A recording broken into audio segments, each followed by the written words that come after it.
Only on 13 News Now, Cory Bigsby speaks from jail 1 day after his conviction. A jury found him guilty of murdering his young son Codi and hiding his body. Tonight, Bigsby maintains his innocence. Angelique Arintok is in the studio after speaking with him exclusively at the Western Tidewater Regional Jail. Cory Bigsby and I spoke for around half an hour. He says he's choosing to interview now because of what he describes as an unfair trial. And following Bigsby's conviction yesterday, people in the community, especially those who spent so much time searching for Codi, still have unanswered questions. Keep doing what you're doing. I appreciate what you're doing. I need that because as soon as we find Codi, I guarantee you we'll find out that this is. No, I don't know what Codi is. I never knew what Codi is, and that's unfair too.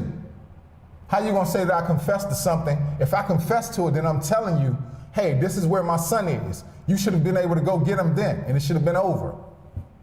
You should have been able to prove hard facts that I killed my son. Shortly after Cory Bigsby reported his 4-year-old son, Codi, missing to Hampton police in January of 2022, detectives arrested him on separate child neglect charges. He stayed in Hampton Roads Regional Jail for months. Bigsby alleges mistreatment from the correctional officers. They kept telling me, write a confession letter then. And I kept telling them I'm not confessing to anything because there's nothing to confess to.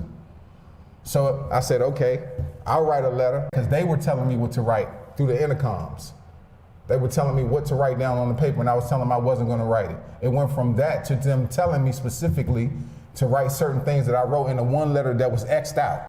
In that X'd out letter, Bigsby wrote about beating Codi to death on June 18th, 2021. But Bigsby tells me he never hurt any of his children.